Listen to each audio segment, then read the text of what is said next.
ఒక పాటలో నవ్వాలన్నా ఆమెకే చెల్లింది, ఏడ్చాలన్నా ఆమె గొంతులోనే ఆ తడి కనిపిస్తుంది. అమాయకమైన చిన్న పిల్లవాడిలా గొంతు మార్చాలన్నా, భక్తితో మురిసిపోవాలన్నా, విరహంతో ఊపిరి బిగబట్టాలన్నా ఆ స్వరపేటికకు సాధ్యమైనంతగా బహుశా మరెవ్వరికీ సాధ్యం కాలేదేమో. 6 దశాబ్దాల పాటు 48,000 పాటలతో భారతీయ సినిమా సంగీతాన్ని శాసించిన గాన కోకిల మన హమ్మింగ్ క్వీన్ ఎస్ జానకి గారి అద్భుతమైన ప్రయాణం గురించిన ప్రత్యేక కథనం ఇది. జానకి గారు కేవలం ఒక భాషకో ఒక జానర్కో పరిమితం కాలేదు.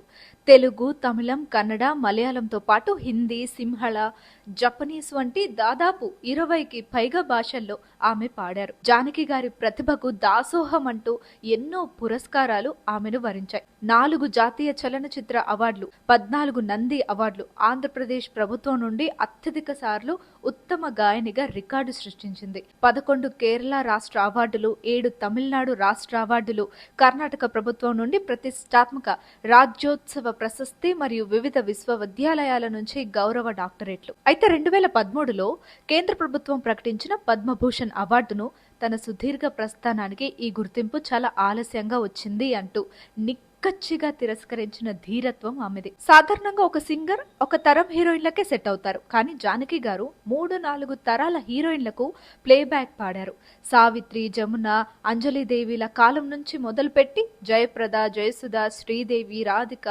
మాధవి, సుహాసిని, విజయశాంతిల వరకు ఆమె గొంతు ఇచ్చారు. వెండితెరపై బోల్డ్ అండ్ బ్యూటిఫుల్ గా నిలిచిన సిల్క్ స్మిత గ్లామర్ కు జానకి గారి అల్లరి గొంతు తోడై సృష్టించిన మ్యాజిక్ సంచలనం. ఆ తర్వాతి కాలంలో శోభన, తబు, నగ్మ, మనీషా కొయిరాల, చివరికి ప్రేమతో సినిమాలో ప్రీతి జింటా వరకు తరాలు మారిన జానకి గారి గొంతులోని ఆ యవ్వనం, ఆ ఎనర్జీ మాత్రం అస్సలు తగ్గలేదు. 20కి పైగా భారతీయ సినిమాల్లో దాదాపు 48,000కి పైగా పాటలు పాడి ఆమె ప్రాంతీయ సరిహద్దులను చెరిపేశారు. ఒక స్టేజ్ పర్ఫార్మెన్స్ తో పి సుశీల గారితో కలిసి జానకి గారు మగ గొంతుతో పాడి అందరినీ ఆశ్చర్యపరిచారు. చిన్నపిల్లల గొంతుతో ఆమె పాడే పాటలు ఇప్పటికీ ఎంతో స్పెషల్. 1969లో పౌర్ణమి నిలవిల్ అనే పాటతో ప్రారంభమైన ఎస్పీబీ గారి ప్రయాణం, జానకి గారి కాంబినేషన్ దాదాపు 4 దశాబ్దాల పాటు సాగింది. సహజమైన భావోద్వేగాలు, పాట మధ్యలో ఎస్పీబీ గారు ఎంతో సహజంగా నవ్వడం మనం వినే ఉంటాం.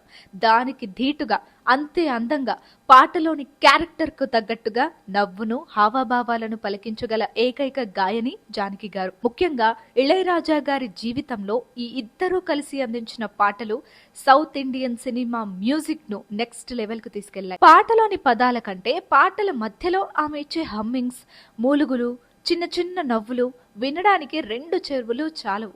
అందుకే ఆమెను అభిమానులు ప్రేమగా హమ్మింగ్ క్వీన్ అని పిలుచుకుంటారు.